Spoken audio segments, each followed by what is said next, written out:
The white dress was not supposed to matter. That was what I told myself as I smoothed the fabric over my arms for the third time that morning, standing in front of a mirror that had witnessed far too many versions of me. The frightened girl, the obedient wife, the hollow woman who learned to smile while breaking apart from the inside. This mirror, in the small cottage I had made my own over the past 3 years, had seen all of them. And now it showed me someone I almost didn't recognize. Ellie Voss, 26 years old. Blonde hair braided loosely over one shoulder, the pale strands catching the thin morning light that pushed through the curtains like something uncertain, like it wasn't sure it was welcome either. Pale gray eyes, a face that had learned stillness the hard way, and a white dress, simple linen, modest, nothing ceremonial about it, that I had chosen without thinking twice, because the morning was warm, and I was tired of choosing things based on what they might mean to someone else. I had spent 3 years unlearning that habit. 3 years since the council chambers of Veldrath Keep, where I had stood before the Alpha King and his advisors and listened to the dissolution of our union read aloud like a list of inventory. The bond is hereby severed. The Omega is released from all obligations to the crown. I remembered the way the words had landed. Not like a blow, but like a quiet door closing. Final. Bloodless. The kind of ending that doesn't announce itself with fire, but with a silence so complete you can hear it long after the room empties. I had not cried. I had not spoken. I had simply walked out.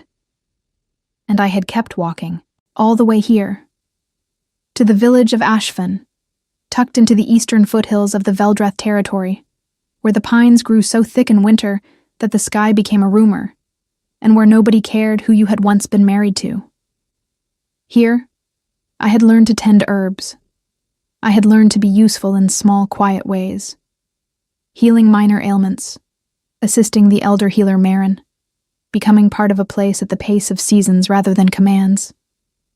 Here, I had become, slowly and painfully, someone I recognized. But today was the Accord Gathering.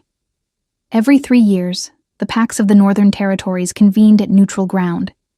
This year, the open valley just beyond Ashfin's eastern ridge, to renew alliances, settle disputes, and reaffirm the Alpha King's authority over the unified packs. It was tradition. It was obligation. And Ashfan, small as it was required to send representatives, because Ashfan sat on the border of 3 pack territories, and its healer always attended to ensure the gathering proceeded without incident. Marin had sprained her ankle 2 days ago. I was going in her place. I told myself, standing at that mirror, that it didn't matter, that the gathering was large. Hundreds of wolves, dozens of delegations, enough noise and motion to swallow one quiet woman whole. That Darius would be surrounded by his council, his generals, his new advisors. That 3 years was a long time. That he probably wouldn't even notice me. I picked up my healer's satchel, worn leather, smelling of dried lavender and pine resin, and walked out the door before I could change my mind. The valley was already alive with sound by the time I crested the ridge. Tents and banners stretched across the flat land below in organized chaos, each pack's colors staked into the earth like small declarations. The air smelled of cook fires and pine smoke and something animal and wild underneath it all. The particular scent of a gathering of wolves. Not unpleasant, but layered, dense, like a forest after rain when everything releases what it has been holding. Children ran between the tents. Warriors stood in loose clusters, trading the careful, measuring looks that always preceded formal alliances. A low horn sounded somewhere in the distance, signaling another delegation's arrival. I descended the path with my satchel over one shoulder, keeping to the edges, moving the way I had taught myself to move in Ashfan, quietly, purposefully, like someone who belongs without demanding acknowledgement of it. Sarah found me before I'd made it 20 steps into the valley. She materialized from behind a supply tent, taller than me by half a head, with dark skin and close-cropped hair, and the kind of steady gaze that always made me feel simultaneously seen and safe. Sarah was the healer's assistant from the Grayfen pack, and she had been my closest friend for the past 2 years, ever since she'd arrived in Ashven for a season of training with Marin and simply stayed a little longer each time she visited. "You're actually here," she said, and there was something in her voice that wasn't quite surprise, something careful. "Marin's ankle," I reminded her. "I know about Marin's ankle." She fell into step beside me without being asked, which was one of the things I valued most about her.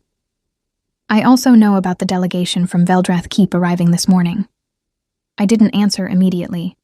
I adjusted the strap of my satchel and watched a group of young wolves from the Northern Harrow Pack attempting to erect a banner pole that was clearly too long for the stakes they'd brought. "It's his gathering," I said finally. "He'll be here. That's not news. Ellie. Sarah." She stopped walking, which meant I stopped too, because Sarah had a gravity to her that was hard to argue with. She looked at me with those steady eyes and said, very quietly, "I need you to be prepared, because I saw the advance riders this morning, and I need you to know before you walk into that main tent." Something cold moved through me. Not fear, exactly. More like the particular sensation of a wound you thought had closed, reminding you it hadn't. "Know what?" I asked. She hesitated for only a second. "He came alone. No council companion, no announced partnership." She paused again. "People are saying the Second Alliance negotiations fell through, that he refused the Northern Lord's daughter." I absorbed this. The noise of the valley continued around us. The horn, the children, the crack of tent poles going up. And I stood in the middle of it and felt something I had no name for. Something that was not hope, because I had dismantled hope 3 years ago very carefully and methodically, brick by brick, until there was nothing left to fall. "That has nothing to do with me," I said. Sarah nodded, but her eyes said something different. We walked on. The main tent was the largest structure in the valley, a great circular canopy of dark canvas, open at the sides, where the formal proceedings would take place at midday. In the hours before, it served as a common gathering point, the space where delegations greeted each other and healers set up their stations along the perimeter. I found my assigned corner quickly, unfolded the table Marin had arranged for me, and began laying out supplies with the focused attention of someone who needed their hands to be busy. Feverfew, willow bark, calendula salve, the small tools of quiet, useful work. I was reaching for the second bundle of dried herbs when the tent went still. Not completely still. There was still sound, still movement, still the low hum of a gathering in motion.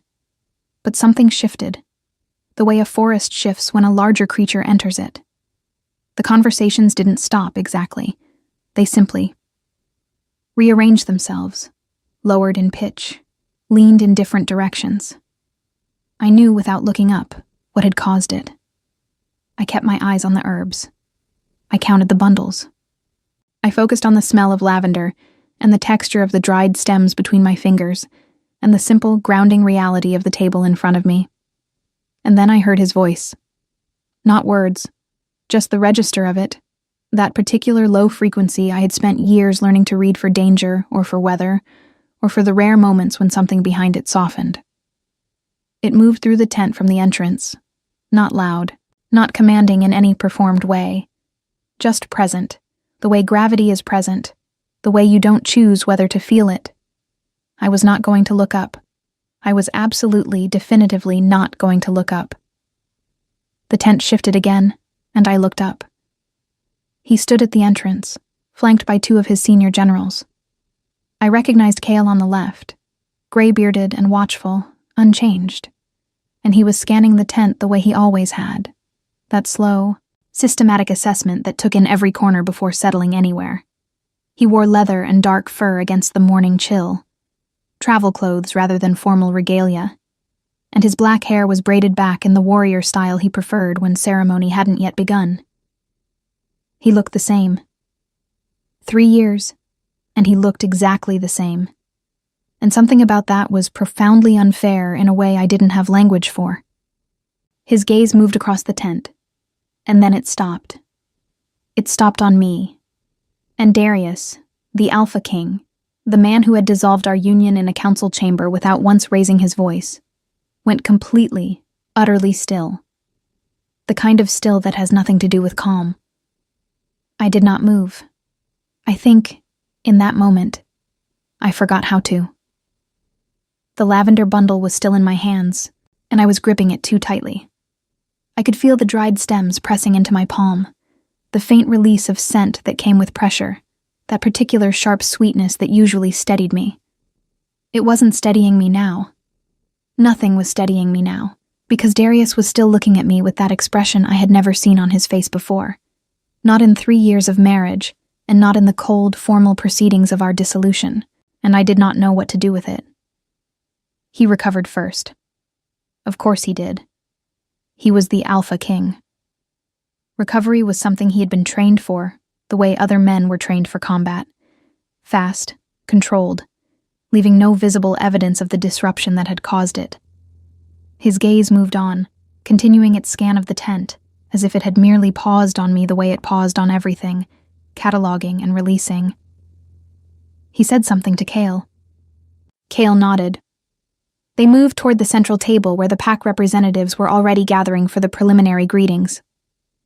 I looked back down at my herbs. My hands were not entirely steady. Sarah appeared at my elbow without a word, and handed me a cup of something warm. Tea from the communal fire, pine-smoked and slightly too bitter, the kind of thing you drink not because it tastes good, but because the act of holding something warm is itself a form of reassurance. I accepted it without looking at her. He froze, she said quietly. I noticed. Ellie, he genuinely... Sarah. I set the cup down and reached for the calendula salve, unscrewing the lid, checking the consistency with a deliberate focus that was entirely performance. I am here to work. That is all I'm here for. She was quiet for a moment, then... Of course.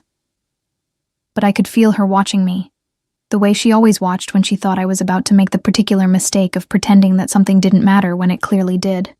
The morning proceeded. That was the thing about formal gatherings. They had their own momentum, their own architecture of obligation that moved people through hours without asking their permission. I tended to 3 minor complaints before midday. A young warrior from the southern Ashevale pack with a bad blister on his heel from new boots, an elder delegate whose joints ached from the cold morning ride, and a child, no more than 7, with a cut on her palm from a tent stake, who sat very bravely on my table and only flinched once when I cleaned and wrapped the wound. Her mother hovered anxiously nearby, a woman from the Grafen pack with Sarah's same steady eyes, and I smiled at her the way Marin had taught me to smile, not with teeth, but with the whole face, something that said I have done this before, and it will be fine, and watched the tension leave her shoulders. This was what I was good at. This quiet, practical reassurance. This being useful in ways that didn't require me to be anything other than present and competent. I was thinking about this, about competence as armor, about how I had rebuilt myself piece by piece into someone defined by what she could do rather than what she had been. When I became aware that someone was standing at the edge of my station, not a patient. The posture was wrong for someone seeking help. Too still, too deliberate. The kind of standing that is actually waiting. I looked up. It was not Darius. It was Kale. The old general looked exactly as he always had.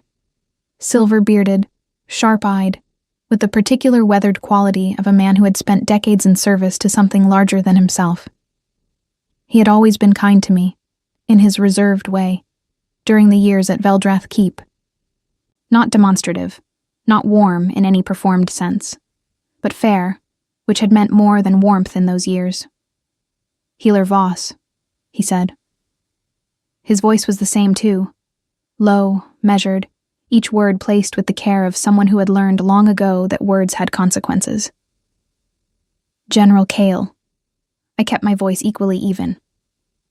Are you injured? No. He glanced toward the table, at the neatly arranged supplies, and something crossed his face that I couldn't immediately read. I heard Marin was unable to attend. She'll recover well. It was only a sprain. Good. A pause. Ashvin suits you. The observation was so quiet and so genuine that it caught me slightly off guard. I looked at him more directly, trying to read the intent behind it, and found nothing that looked like strategy or message carrying. Just an old man saying something he meant. It does, I said honestly. I've been fortunate. He nodded slowly. Then, the Alpha King was not informed of the healer substitution. There it was.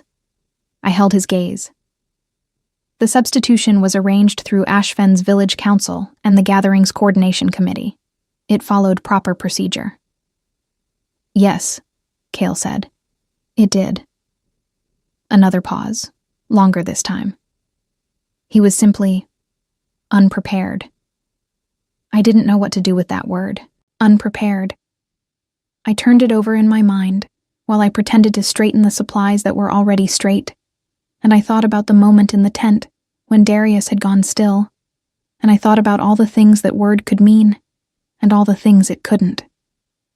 General, I said carefully, I'm not sure why you're telling me this. Curiosity, he said, with something that might have been the edge of a wry smile. Or perhaps honesty. I have been in service to the crown for 31 years. I have learned to distinguish between a man who is indifferent and a man who is working very hard to appear indifferent. He straightened, the almost smile fading back into his usual gravity. The afternoon session begins at the second horn. There is a formal healer's presentation as part of the proceedings. You'll be expected to stand with the other attending healers near the eastern pillar. I know the protocol, I said. I know you do. He dipped his head, a small, genuine gesture of respect, and walked back toward the center of the tent. I stood very still for a moment after he left, my hand resting on the edge of the table. He was simply unprepared. The afternoon session was everything formal gatherings always were. Structured, slow, heavy with the weight of tradition. The great canopy had been fully opened on all sides by the time the second horn sounded, allowing the cool afternoon air to move through, carrying the smell of pine and distant rain. The pack representatives arranged themselves in the concentric half-circle that protocol dictated, healers along the eastern edge, warriors behind their respective delegates, elders given the innermost positions of honor. I stood where Kale had told me to stand, between an older woman from the Harrow pack who smelled of rosemary and a young male healer from Ashvale who kept shifting his weight nervously and was clearly at his first major gathering. I gave him a small nod when he caught my eye, and he seemed to steady slightly. Darius entered from the northern approach, the formal entrance, reserved for the presiding authority, and the gathered assembly shifted the way it always did when he entered a space. Not from fear, exactly, though the power behind it was real. More from the particular gravity that certain people carry, the kind that rearranges the air around them. He wore formal regalia now. Dark leather reinforced at the shoulders, the Veldrath crest worked into the chest plate. His black hair still braided but with the small iron and obsidian clasp that marked his rank. He looked like what he was, the most powerful alpha in the Northern Territories, a man who had held 7 packs in alignment through both strategy and presence for 6 years. He also looked, in the brief, unguarded moment before he settled into the authority of the ceremony, like he hadn't slept well. I noticed that. I noticed it, and told myself not to. The formal proceedings moved through their stages. The reading of the accord renewal, the acknowledgement of each pack's representative, the settling of 2 minor territorial disputes that had been submitted in advance. I watched and listened with the focused attention I applied to everything, cataloging information the way Marin had taught me, understanding that a healer at a gathering was always also an observer, always gathering context that might matter later. Darius presided over all of it with the control that was his particular gift. Absolute, seemingly effortless, the kind of authority that comes not from domination, but from an unshakable certainty about one's own judgment. He spoke precisely. He listened with genuine attention. He resolved the territorial disputes with a fairness that I recognized. The same fairness I had once watched him apply to everything, the quality that had first made me believe, years ago, that there was more to him than power. I had not been wrong about that. I had simply been wrong about other things, The ceremony reached the healer's acknowledgement, a brief, formal recognition of those serving the gathering. The lead delegate called each healer's name and home territory, and we each stepped forward in turn. A small bow, a moment of recognition, then back to position. Ellie Voss, healer's representative of Ashfin Village, Eastern Veldrath border territory. I stepped forward. And in the half-second that followed, in the small, ordinary space between my name being called and my feet carrying me the 2 steps forward and back, I felt it, the weight of his attention. Not a glance, not the cataloging sweep he gave everything. Something different. Something that had a quality of duration to it, that lasted a beat longer than ceremony required, that existed in the space between formal acknowledgement and something else entirely. I did not look at him. I stepped forward, I bowed, I stepped back. But my heart was doing something complicated and unwelcome in my chest, and the young healer beside me gave me a sideways look that suggested my composure was not quite as complete as I intended it to be. Then, from across the gathered assembly, one of the Eastern delegates leaned toward his neighbor, and I caught, just barely, carried on the afternoon air, the low murmur of his words. "Is that not the king's former—" The rest was lost in the sound of the wind and the gathering's ambient noise. But the damage was done. The whisper moved through the outer edges of the assembly in that particular way that whispers always do at formal events, quietly, quickly, and with devastating efficiency.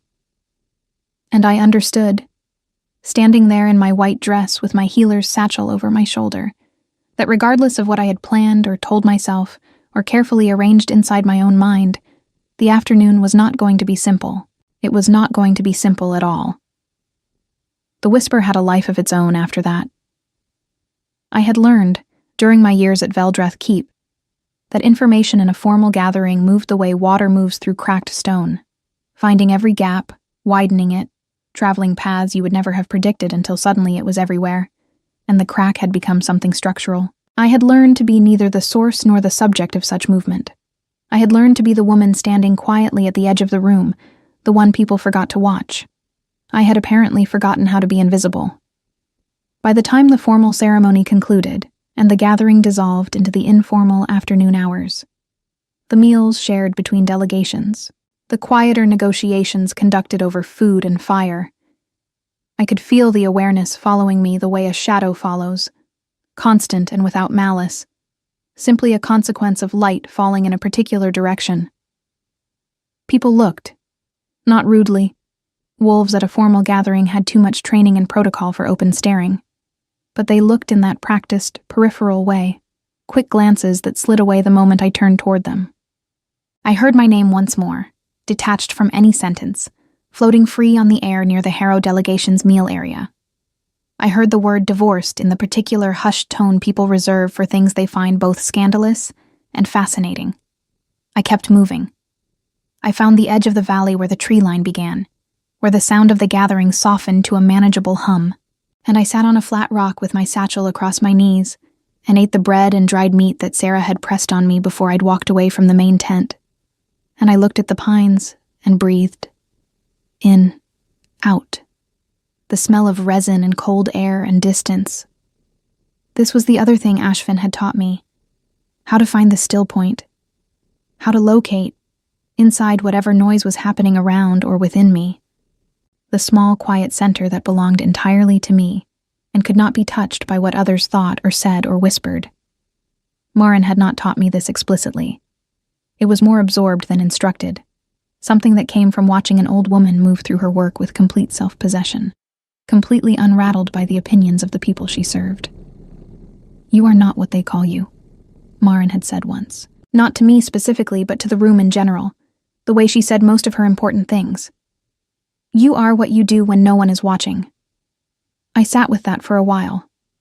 I was still sitting with it when Sarah arrived, slightly breathless, and settled onto the rock beside me, with the unceremonious ease of someone who had long since decided that physical comfort in a friendship mattered more than dignity. "The Harrow elder wants a compress for her shoulder before the evening fire," she said. "I told her you'd come by her tent in an hour. Is that acceptable?" "Of course." Good. She reached over and took a piece of my bread without asking, which was very Sarah. Also, Kale has been moving through the delegations, very calmly, very deliberately, shutting down the conversation wherever it appears to be going in the direction of your name. I looked at her. Kale is? With the particular efficiency of a man who has been given a task and intends to complete it. She met my eyes.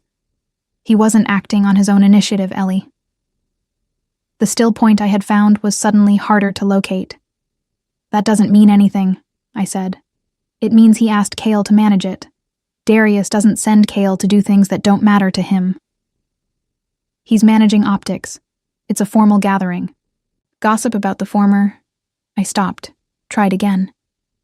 Gossip about a dissolved union reflects poorly on the authority of the proceedings. He would want to control that regardless. Sarah looked at me for a long moment with the expression she wore when she was deciding whether to argue or let something sit. She let it sit. But she stayed beside me, her shoulder warm against mine, and we watched the tree line together while the gathering hummed behind us, and I was grateful, deeply, plainly grateful, that she was there. The Harrow Elder's tent was warm and smelled of beeswax candles and the particular dried herb mixture the northern packs favored for their bedding, something astringent and clean, like crushed juniper. Elder Wynne was a small woman, with iron-gray hair and eyes so pale they were nearly colorless, and she had the particular quality of stillness that came not from peace, but from an entire lifetime of watching and calculating. She let me work on her shoulder without speaking for several minutes, a deep compression ache from old cartilage damage, the kind that flared in cold weather. And I applied the warming salve Marin had taught me to make, and worked through the tissue with careful, practiced pressure, and felt the small ways her breathing changed as the pain eased. You trained with Marin, Wynne said. Not a question. For 3 years. She's the finest healer in the Eastern Territories, possibly all territories. The elder's pale eyes tracked to me, assessing. She doesn't take many students. She said she was tired of training people who left. I kept my hands moving, steady and rhythmic. I had nowhere to go. Wynne was quiet for a moment.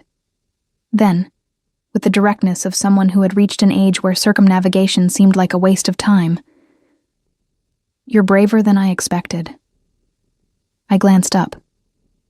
For attending the gathering? For standing in that ceremony in a white dress and not flinching. Her mouth curved slightly. Whatever you feel on the inside, girl, your face showed nothing. That takes a particular kind of discipline. Or practice, I said, before I could think better of it. Something in Wynne's expression shifted, a softening so brief I might have imagined it. Yes, she said, or practice. She let me finish the treatment in silence after that. But as I was repacking my satchel to leave, she said very casually, the way people say things they intend to be heard, "The king refused the Northern Lord's daughter 2 months ago. Before that, he refused the Ashvale Alliance proposal, and the one before that." A pause. 3 years, and he has refused every council recommendation for a formal alliance partnership. His advisors are beginning to lose patience. I fastened the buckle on my satchel. "Elder Wynne, I am a healer's representative from a border village. The king's political decisions are well outside my area of..." "I am not telling you as a political matter," Wynne said calmly. "I am telling you because I have been attending these gatherings for 40 years, and I know what a man looks like when he is waiting for something he can't name." She reached for her teacup with her newly eased arm, testing the movement with a small sound of relief. "Your work is good. Marin trained you well." She dismissed me with the serene authority of someone who had said exactly what she meant to say and needed nothing further from the conversation. I walked out of her tent into the cooling evening air and stood for a moment listening to the gathering sounds. The first fires being lit, the low percussion of drums starting somewhere near the Grafen section, the particular warmth and noise of hundreds of people settling in for the communal evening that followed every formal day at an Accord gathering. 3 years of refusals. I dismantled that thought the same way I had dismantled all the others. Carefully. brick by brick, replacing it with the practical and the immediate. The Harrow elder's shoulder would need a second treatment tomorrow morning. I should check on the young Ashvale warrior's blister. The evening fire would bring more minor complaints. Feet, backs, headaches from the cold ride. I had work to do. That was enough. The evening fire was lit at the center of the valley, as the last light left the sky. A great communal blaze around which the gathered packs arranged themselves in the loose, informal way of people who have set aside ceremony for the night. Food was shared across delegation lines. The drums settled into a rhythm that was old and comfortable, the kind that didn't ask anything of the people listening, just held the air in a particular way. I was tending to my third complaint of the evening, a young warrior from the Grafen pack with a headache that was almost certainly from not drinking enough water during the long day's ride, when I felt the shift in the air that I recognized now as simply what happened when Darius moved through a space. I kept my attention on my patient.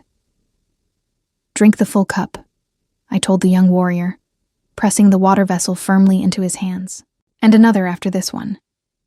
The headache is from the ride and the cold air, and the fact that you are 20 years old and forgot you are not invincible. This will pass." He looked slightly affronted, which meant he was fine. I straightened, reaching for my satchel. "Ellie." The word was very quiet, barely audible over the drums and the fire and the gathered voices of 100 conversations happening simultaneously around us. It shouldn't have cut through all of that the way it did. There was no logical reason for it to land the way it did. Precise and immediate, like a hand on a shoulder. But it did. I turned. Darius stood perhaps 6 feet away, slightly apart from the nearest cluster of people, still in his formal chest plate, though he had removed the outer fur. The firelight did complicated things to his expression. Light and shadow alternating across features I had spent 3 years trying to remember less clearly than I did. He looked at me. Just that. No words beyond my name, which he had said the way you say something you have been not saying for a very long time. Around us, the gathering continued its noise. But in the small, specific radius of where we stood, everything seemed to be waiting. "Your Majesty," I said. My voice was steady. I had practiced, it turned out, for exactly this. Something moved behind his eyes at the formal address. Something quick and complicated that he controlled almost immediately. Almost. "You look," he began. And then one of his generals appeared at his shoulder, leaning in with something urgent. A dispatch, a message, the particular posture of a problem that could not wait. And the moment fractured. Darius's jaw tightened, barely perceptibly. He glanced at the general, then back at me, and I could see the exact moment when the Alpha King reasserted himself over whatever had been speaking just a second before. "We will speak," he said. Not a question, not quite a command. Something in between that I didn't have a category for. He turned away with his general, and the gathered air around us released, and I stood at the edge of the firelight holding my healer's satchel and watching him walk away. We will speak. For the first time in 3 years, I was not entirely sure I could prevent myself from wanting that, and that terrified me more than anything else had today. I did not sleep well. The tent Ashvin's council had arranged for me was small and adequate. A cot, a blanket that smelled of cedar storage, a single candle lantern that I left burning low, because the dark felt too complete without it.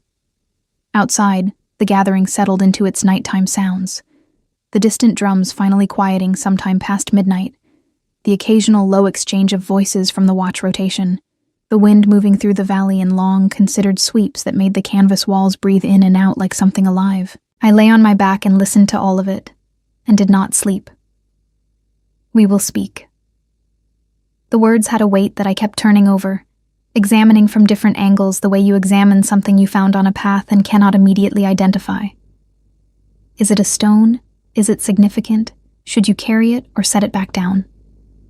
I had spent 3 years becoming very good at setting things down, at recognizing the difference between what was mine to carry and what belonged to the past, to decisions already made, to a version of myself that no longer existed in the same form. The problem was that Darius had always been difficult to set down. Not because of what he was. The title, the power, the particular magnetism that came with leading 7 packs. Those things I had made my peace with relatively early. The problem was what I had seen underneath those things, in the quiet moments that formal life rarely permitted. The man who read maps alone in the library at 3 a.m, not for strategy, but because geography calmed him. The man who listened to his counsel argue for an hour before speaking a single word, not from indecision, but from the belief that hearing everything mattered. The man who had once, in the 2nd year of our marriage during a brutal winter storm that trapped the keep's entire population indoors for 4 days, sat across from me at a small table and played stones with me for 6 hours, because I had mentioned, offhandedly, that I used to play it with my father. He had not mentioned that he was terrible at it. He had lost every game with a patience that was, in retrospect, something I should have understood better. I had not understood it then. I had been too busy trying to be what the keep needed me to be. Dignified, appropriate, invisible in the right ways, visible in the others. Too busy navigating the council wives who treated me like a pleasant mistake, the advisors who spoke around me as if I were furniture, the endless performance of being adequate to a position I had never asked for, and was never quite certain I deserved. The dissolution had come at the end of the 3rd year of our marriage, delivered in terms so formal and procedural that I had not fully understood it was happening until it was already done.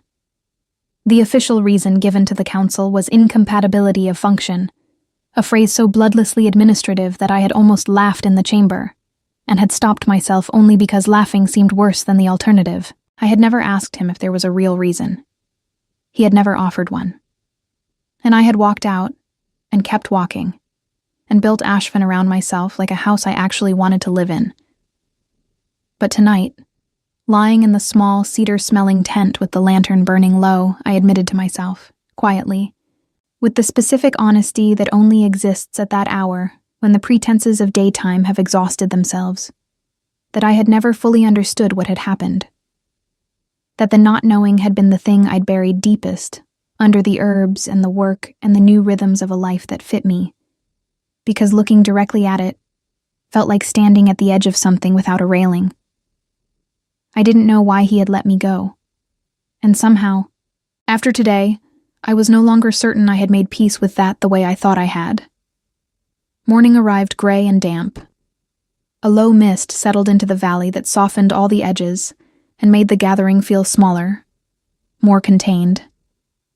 I was at my station before most of the camp had fully woken, the familiar work of setup calming the residue of a sleepless night.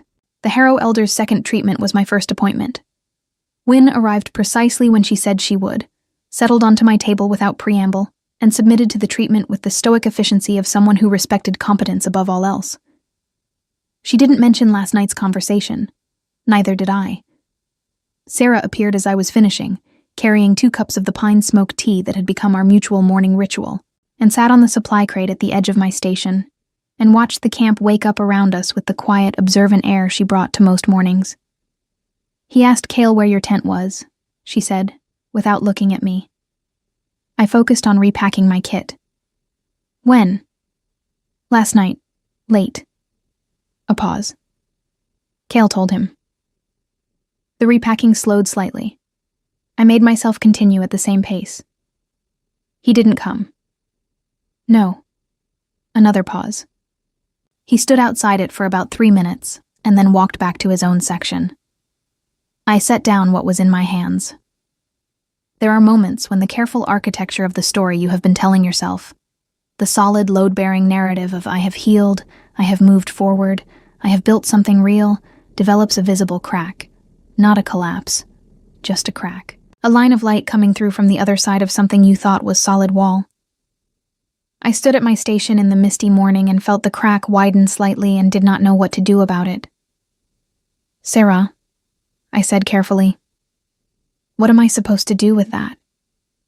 "I have absolutely no idea," she said, with the frank honesty that was her best quality. "But I thought you should know." She handed me my tea. I took it. We stood together in the mist, and the camp woke around us, and I drank the bitter pine-smoked tea and tried to find the still point, and found it slightly harder to locate than usual. He found me at mid-morning. Not in the main tent, not during any formal proceeding. He found me in the small open space between the healer's section and the tree line where I had gone to gather fresh water from the stream that ran along the valley's eastern edge. It was a practical errand, unhurried, the kind of task that fills the gaps between appointments. I had my water vessel and my thoughts, and the sound of the stream and the mist. And then I had all of those things plus Darius standing on the bank 10 feet upstream. He was alone. No Kale, no generals, no procedural reason for being in this particular corner of the valley at this particular hour. He was simply there, in the mist, standing at the stream's edge with his hands at his sides and an expression on his face that I had never seen there before.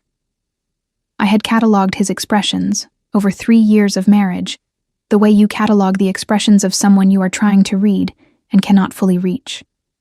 The public authority face, the listening face, the very rare, very brief face he wore when something genuinely surprised him, the closed, careful face he used with his counsel when he had already decided something and was managing the process of letting them arrive at the same conclusion. This face was none of those. This face was unguarded, uncertain in a way that sat strangely on features I associated entirely with certainty. He looked like a man who had prepared several things to say, and had arrived at the moment of saying them, and found that none of them were right. I stopped walking. The stream moved between us, shallow and cold, catching what little light the mist allowed. "I didn't know you would be here," he said. His voice was different from last night. Less controlled, the formal register slightly worn away, as if a night of poor sleep had sanded down the layers. "Kale told me the healer assignment had changed, but not... He didn't tell me it was you until the tent." "I know," I said. "I'm sorry for the disruption to..." "Don't." The word was quiet but immediate. "Don't apologize for being here." I closed my mouth. He looked at the stream for a moment, then back at me. "You look well," he said. "You look..." He stopped again. Something in his jaw worked. "You look like yourself. More than you did." A pause. "At the keep." The honesty of that landed somewhere undefended and stayed there, because it was true. I had not looked like myself at the keep. I had looked like a careful, curated version of myself. The version that fit the frame the position required, that wore the right expressions at the right ceremonies, that had slowly, gradually, without fully realizing it was happening, begun to disappear inside the demands of what everyone needed her to be. "Ashvin agreed with me," I said, because it was true, and because saying something true felt safer than the silence. "I can see that." He was quiet for a moment. The stream moved. The mist shifted slightly, thinning where the weak sun was trying to find its way through. "I heard you've been studying with Marin. That the village relies on you." "It's a good life," I said. And I meant it.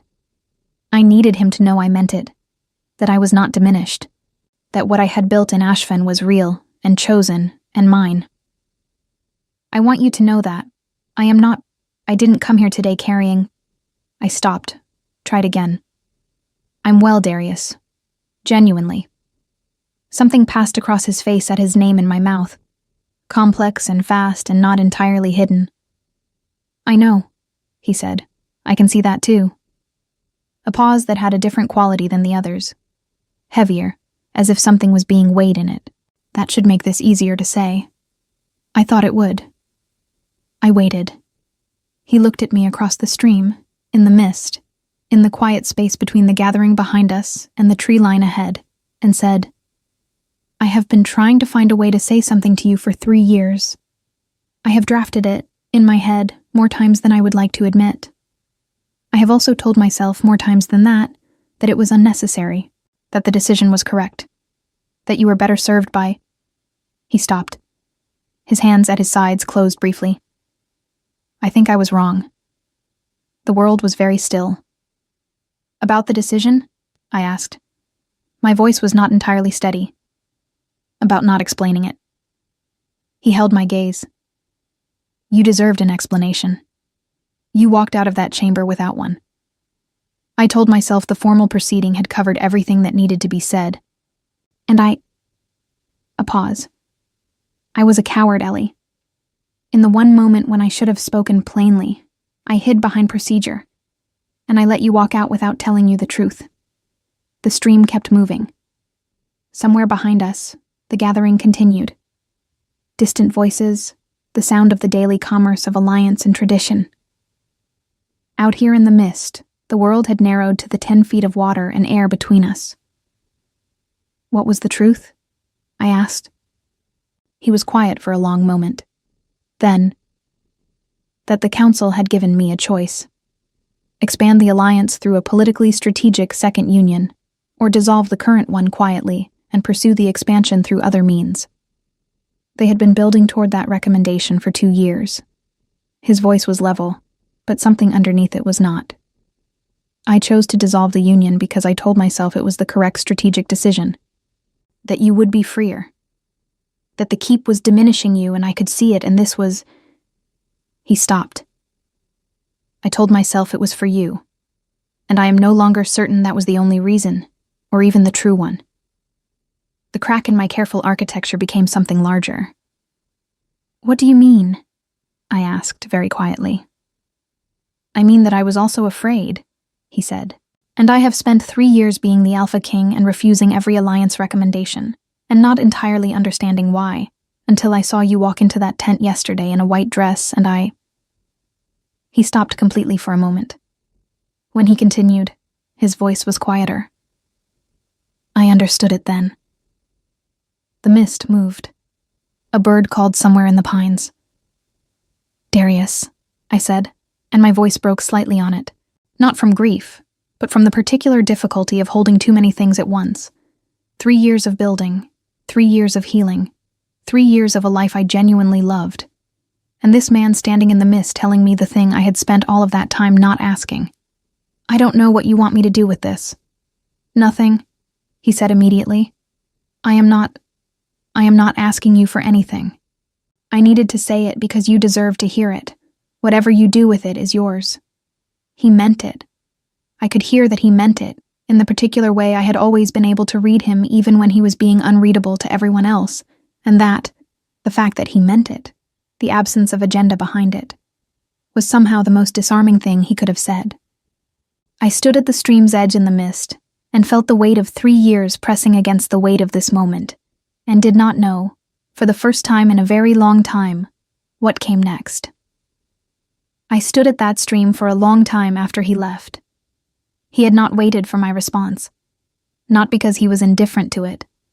I understood that now, but because he had meant what he said. He was not asking for anything. He had crossed the distance to say the true thing, and then stepped back from it, leaving it entirely in my hands, which was either the most generous thing he had ever done, or the most difficult, and I could not immediately tell which. The mist continued its slow withdrawal as the morning aged, the weak sun finally finding enough conviction to burn through, and I stood at the stream with my water vessel and my thoughts and the sound of the cold water moving over stones. And I let myself feel, without managing it, without immediately building architecture around it, all of it at once. The anger was there.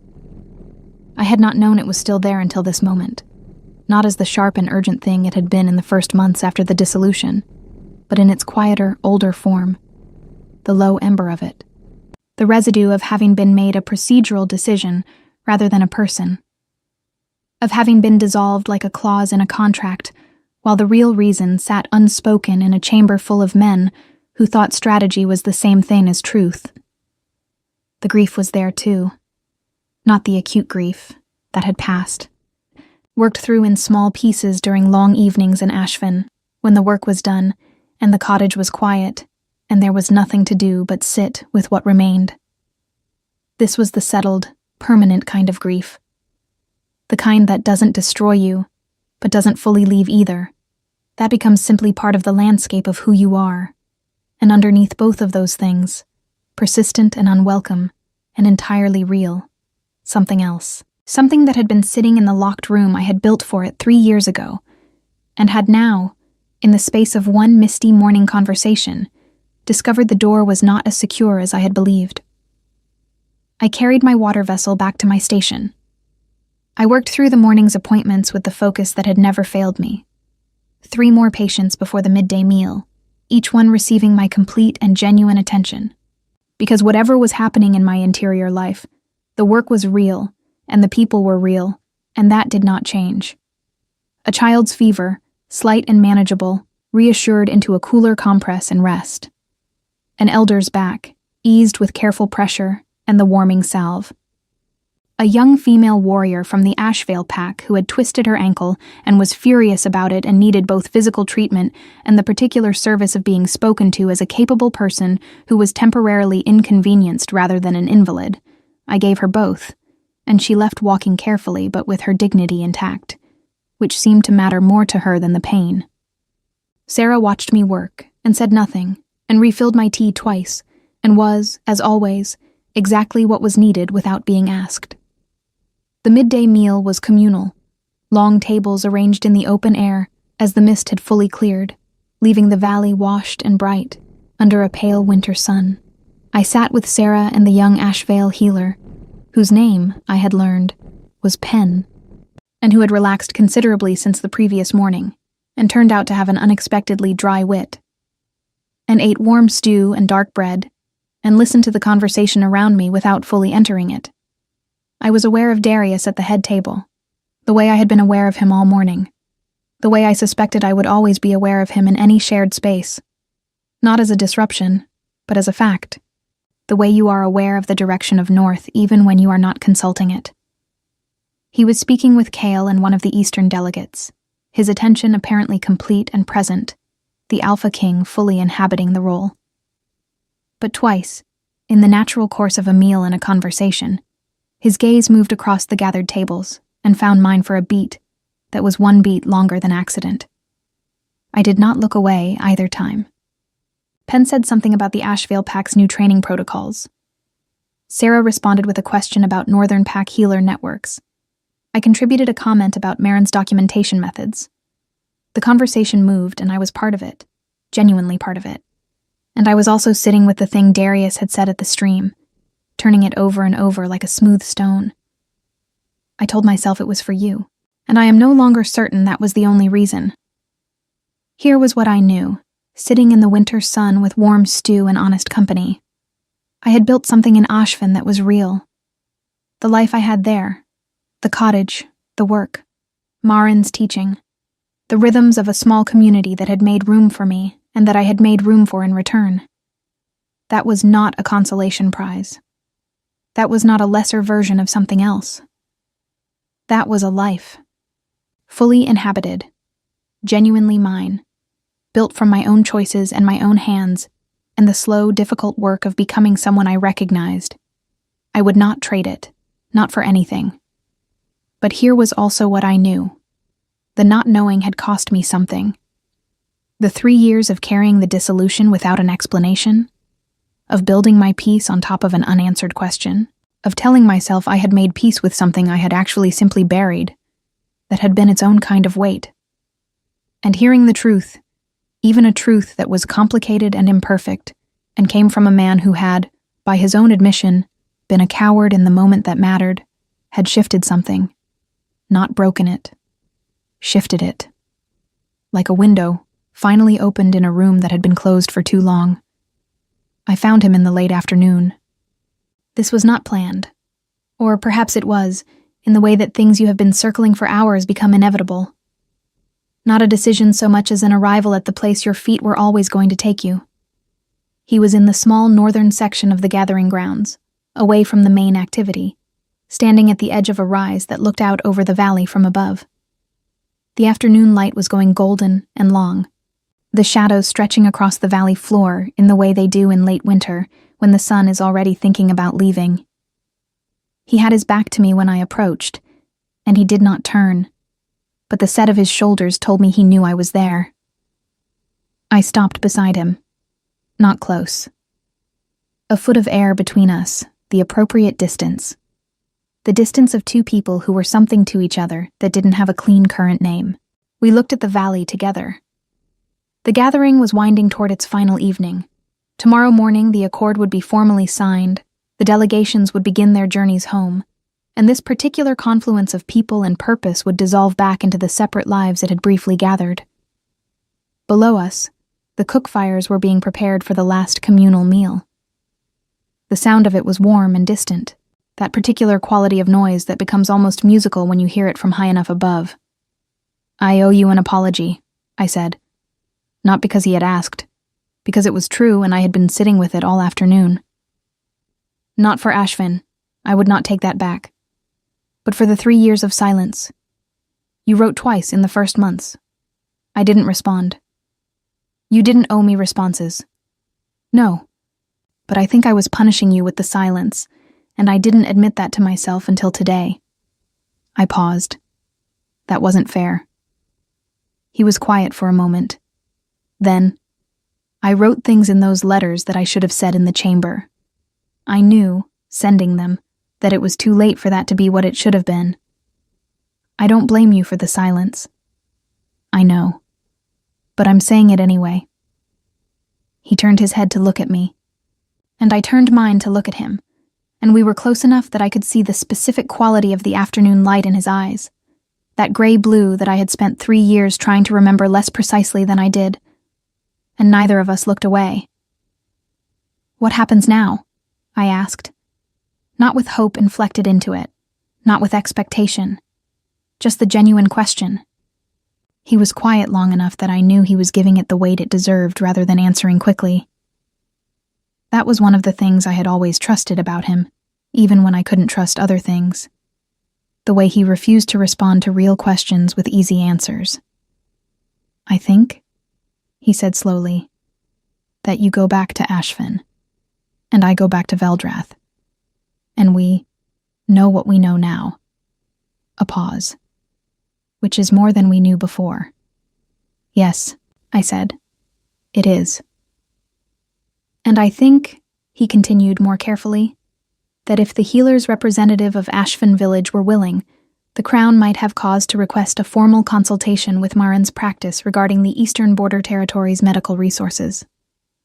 He held my gaze. "Which would require correspondence, regular correspondence, between the Keep's administration and the Ashvin station." I looked at him for a long moment. "That is a very elaborate bureaucratic framework," I said, "for asking if we can write letters." Something moved across his face, quick and genuine, and so unexpected that it took me a moment to name it. He almost smiled. Not the formal public version. The real one. The one I had seen perhaps a dozen times in 3 years of marriage and had never quite prepared for. "I am the Alpha King," he said. "I work with the tools I have." I looked back at the valley. The golden light was deepening toward amber, and below us the cook fires were brightening as the sky darkened at its edges, and the sound of the gathering drifted up to where we stood, warm and human, and full of the noise of lives being lived alongside each other. "Marin will need to approve any formal correspondence arrangement," I said. "She is extremely particular about administrative channels." "I would expect nothing less. And I will not be—" I stopped, gathered the right words. "I am not the person I was at the Keep, Darius. I will not be that again. Whatever this is, whatever it becomes, I bring Ashvin with me. I bring who I have become. That is not negotiable." "I know," he said. And then, very quietly, "I would not want the other version. I would not have known how to say that 3 years ago. I know how to say it now." The amber light held us both for a moment. The valley below moved and breathed and carried on. "Then write the letter," I said. 3 weeks later, a formal document arrived at Marin's practice in Ashvin. Carefully worded, officially stamped, requesting a consultation arrangement regarding Eastern Border Territory medical resources. Marin read it twice, set it down, looked at me over the top of her reading spectacles with the expression of a woman who had seen enough of life to not be surprised by any of it, and said, "Well, I suppose you'd better draft the response." I sat down at the small desk in the corner of the practice and picked up a pen and looked at the blank page for a long moment. Then I began to write. Not carefully.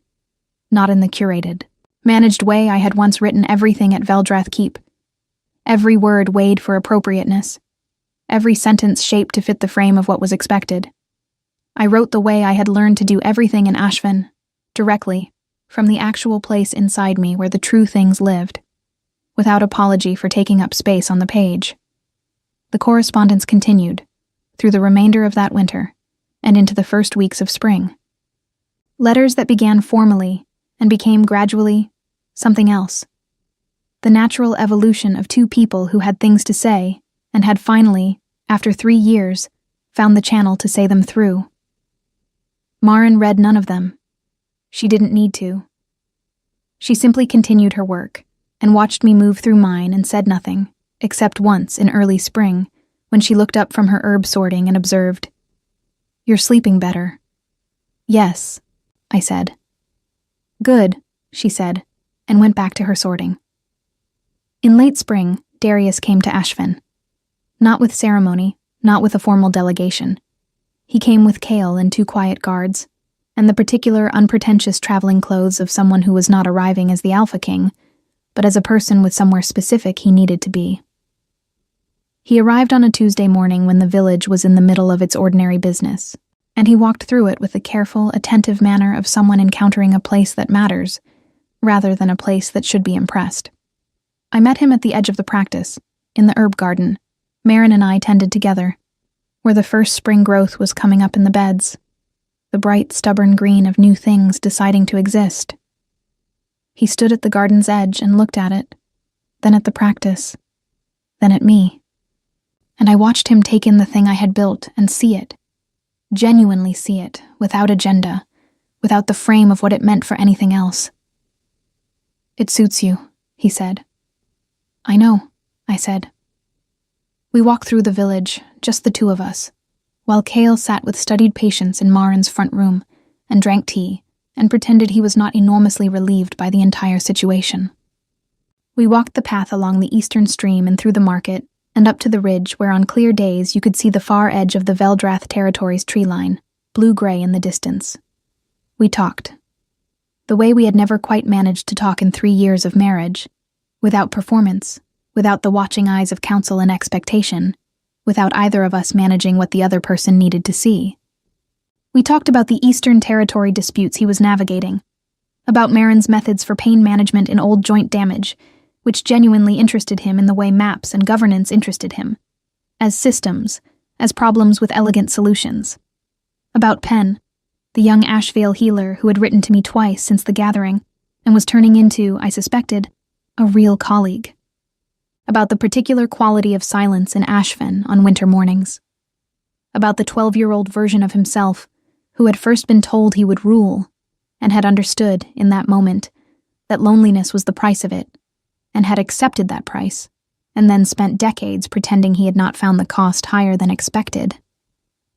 That last one came out late in the afternoon, on the ridge, with the spring wind coming down from the north and the distant tree line holding its blue-gray patience on the horizon.